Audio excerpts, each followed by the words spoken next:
బిర్లా వాళ్ళది ఐడియా ఉంది కదా, వాళ్ళు మనీ అవును ఆ కంపెనీని క్లోజ్ చేయలేదు, షేర్ హోల్డర్స్కి అమౌంట్ ఇవ్వలేదు.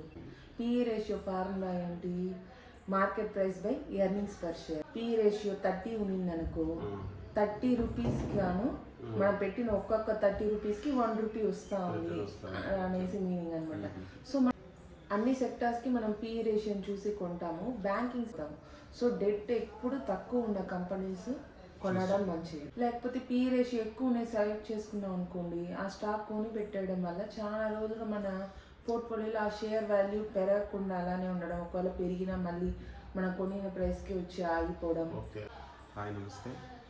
నమస్తే, మనీ పుస్తకం ఛానల్కి స్వాగతం. నేను మీ సంగీత బాలకృష్ణ. ఈరోజు ఏం టాపిక్ తీసుకుందామా? ఒక షేర్ హోల్డర్ ఎలా షేర్ సెలెక్ట్ చేయాలా, తన పోర్ట్ఫోలియోలో ఎలాంటి షేర్స్ ఉండాలా, మంచి షేర్ని ఎలా పిక్ చేయడం అనే దాని గురించి డిస్కస్ చేసుకుందామా? డెఫినెట్లీ. ఇప్పుడు మన స్టాక్ మార్కెట్లో ఎన్నో షేర్స్ లిస్ట్ అయినాయి, ఎన్నో కంపెనీస్ లిస్ట్ అయి ఉన్నాయి. సో అందులో ఎలాంటిది ఏది మంచి షేర్ అని సెలెక్ట్ చేయడం కొత్తలో ఉండే వాళ్ళకి చాలా కన్ఫ్యూజింగ్గా ఉంటుంది. సో అలాంటి వాళ్ళకి ఈ వీడియో కొంచెం హెల్ప్ఫుల్గా ఉంటుంది అనుకుంటాను.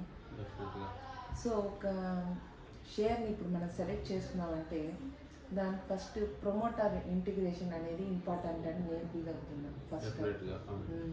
ఎందుకంటే ఇప్పుడు ఆ ప్రమోటర్ ఇంటెన్షన్ బట్టి ఆ కంపెనీ ఎంత గ్రోత్కి వెళ్తుంది, ఫ్యూచర్ విజన్ అతనికి ఎలా ఉంది అనే దాన్ని బట్టి, అతను వ్యక్తిగత పర్సనాలిటీని బట్టి ఆ షేర్ ఆ కంపెనీ గ్రోత్ ఉంటుంది. మనకి ఫ్యూచర్లో ఒకవేళ ఆ కంపెనీకి ఏదైనా అయినా కూడా అతను మనకి మన షేర్ వాల్యూ మనకి తిరిగి ఇచ్చేసే నమ్మకం అయితే ఉంటుంది ప్రమోటర్ ఇంటిగ్రిటీ. ఫర్ ఎగ్జాంపుల్ ఇప్పుడు టాటా కంపెనీస్ తీసుకున్నాం అనుకోండి, కొన్ని బిజినెస్ అయితే వాళ్ళకి సక్సెస్ఫుల్గా లేనప్పుడు క్లోజ్ చేశారు. క్లోజ్ చేసినప్పుడు ఏం చేశారు, ఆ షేర్ హోల్డర్కి వేరే కంపెనీ షేర్స్ ఇవ్వడం కానీ లేకపోతే మనీ ఇవ్వడం కానీ ఇలాంటివి జరిగింది. ఇదే ఇంకో గ్రూప్ ఆఫ్ కంపెనీస్లో తీసుకుంటే ఇంకా వాళ్ళు తిరిగి ఇవ్వలేదు. నేను ఎవరి గురించి చెప్తున్నానో అర్థమై ఉంటుంది. బిర్లా ఎగ్జాంపుల్, బిర్లా వాళ్ళది ఐడియా ఉంది కదా, వాళ్ళు మనీ అవును ఆ కంపెనీని క్లోజ్ చేయలేదు, షేర్ హోల్డర్స్కి అమౌంట్ ఇవ్వలేదు.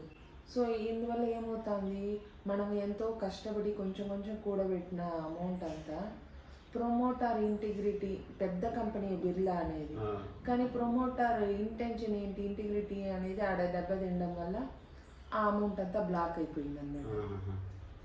సో ప్రమోటర్ ఇంటిగ్రిటీ అనేది ఇంపార్టెంట్. మళ్ళీ పిఈ రేషియోని చూసి ఎందుకు కొనాలంటే, మనము అలా ఒక్క సెకండ్లో ఆ షేర్ యొక్క ప్రైస్ ఓవర్ వాల్యూడా అండర్ వాల్యూడా అని తెలుసుకోవడానికి మనకి పిఈ రేషియోనే యూజ్ అవుతుంది అనమాట. పిఈ రేషియో ఫార్ములా ఏంటి? Market price by earnings per share.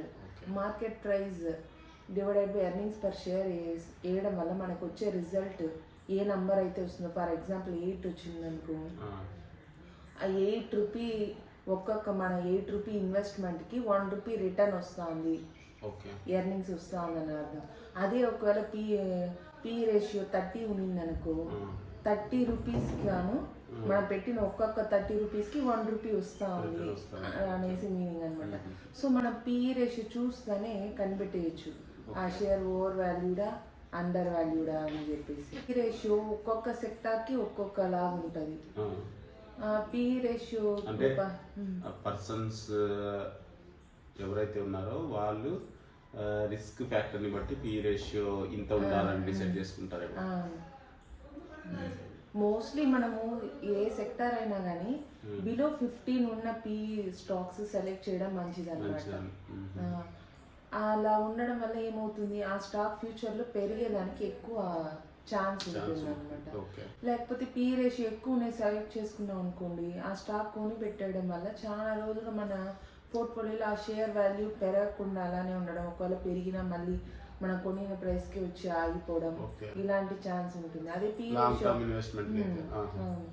PE ratio తక్కువ ఉండేది కొన్నప్పుడు మనకు అది ఖచ్చితంగా కొన్ని రోజుల తర్వాత కొన్ని రోజులు అలానే ఉండొచ్చు, కొన్ని రోజుల తర్వాత అది బాగా పెరిగే ఛాన్స్ ఎక్కువ ఉంది. సో పిఈ రేషియో మెయిన్గా తీసుకోవాలన్నమాట. అన్ని సెక్టార్స్కి మనం పిఈ రేషియోని చూసి కొంటాము. బ్యాంకింగ్ సెక్టార్స్కి PB ratio, price to book value చూసి కొనడం మంచిదన్నమాట. ఓకే, పిఈ రేషియో చూడాల్సిన అవసరం లేదు బ్యాంకింగ్. పిఈ కన్నా PB, price to book value చూసి కొనడం మంచిది. లెస్ దాన్ 1 ఉండేది, లేకపోతే 1.3 కన్నా బిలో ఉండేది కొంటే మంచిది పీబీ రేషియో బ్యాంకింగ్ సెక్టార్స్కి. మళ్ళీ debt equity ratio. Debt equity ratio ఎందుకు డెట్ ఉండే కంపెనీ సెలెక్ట్ చేసుకోకూడదంటే వాళ్ళ ఎర్నింగ్స్ సగము ఆ ఇంట్రెస్ట్ పే చేయడానికి ఎక్కువ వెళ్ళిపోతుంది. మళ్ళీ వాళ్ళ అంటే డెట్టే ఎక్కువ, మనకు అసెట్స్ ఉన్నట్టే ఉంటుంది కానీ అవన్నీ డెట్ వల్ల వచ్చిన అసెట్స్ అయి ఉంటుంది. సో అందువల్ల మనం ఒక రాంగ్ అజంప్షన్లో వెళ్ళిపోతాం. సో డెట్ ఎప్పుడు తక్కువ ఉన్న కంపెనీస్ కొనడం మంచిది, ఎందుకంటే అసెట్స్ ఏదైతే ఉందో వాళ్ళ ఓన్ అసెట్ అవుతుంది. మళ్ళీ డెట్ అనేది వాళ్ళకి ఇంట్రెస్ట్ ఎక్కువ పే చేయడం వల్ల ఎర్నింగ్స్ అన్ని ఇంట్రెస్ట్కే సగం వెళ్ళిపోతూ ఉంటుంది. అది ఒకవేళ వాళ్ళ డెట్ ఇంట్రెస్ట్ రీపే చేయలేకపోయింది అనుకోండి, అది కాంపౌండ్ అవుతా ఎక్కువ అయిపోయి ఆ కంపెనీనే ఒక స్టేజ్లో మునిగిపోయే స్టేజ్ కూడా రావచ్చు debt. So mostly debt equity తక్కువ ఉండేది సెలెక్ట్ చేసుకోవాలి. కానీ మనం చూసే ఇప్పుడు ఒక జరద యాప్లోనే ఉందనుకో, దాంట్లో ఎక్కడ డెట్ అనే విషయం కనపడదు అనుకుంటా. అంటే ఫినాన్షియల్ డేటా ఓపెన్ చేసినప్పుడు కనిపిస్తుంది కదా, ఈక్విటీ ఎంత, రెవెన్యూ ఎంత, క్యాల్కులేట్ చేసుకోవాల్సి వస్తుంది. మనకి ఎల్లో బార్ కనిపిస్తుంది. దాన్ని బట్టి మళ్ళీ ఎవ్రీ ఇయర్ ఒకవేళ డెట్ ఉన్నా కూడా వాళ్ళు ఎవ్రీ ఇయర్ తగ్గిస్తున్నారా, అది పెరుగుతా ఉందా అనేది కూడా చూసుకోవడం మంచిది అన్నమాట. షేర్ మార్కెట్ కొత్త అనుకోండి, మనము లార్జ్ క్యాపిటల్కి వెళ్ళడమే బెటర్. క్యాపిటల్ ఇప్పుడు 500 crores ఉన్న క్యాపిటల్, 1000 crores, 2000 crores ఇవన్నీ స్మాల్ క్యాప్, నానో క్యాప్ కింద వస్తాయి. మిడ్ క్యాప్ కూడా అంతగా నేను సజెస్ట్ చెయ్యట్లా షేర్ మార్కెట్ కి కొత్తగా ఉండేవాళ్ళు. సో లార్జ్ క్యాపే బెటర్. చాలా మంది అంటారు స్మాల్ క్యాప్, నానో క్యాప్స్ లో ఎక్కువ రిటర్న్ వస్తుంది, త్వరగా షేర్ ప్రైస్ పెరుగుతుంది అంటారు.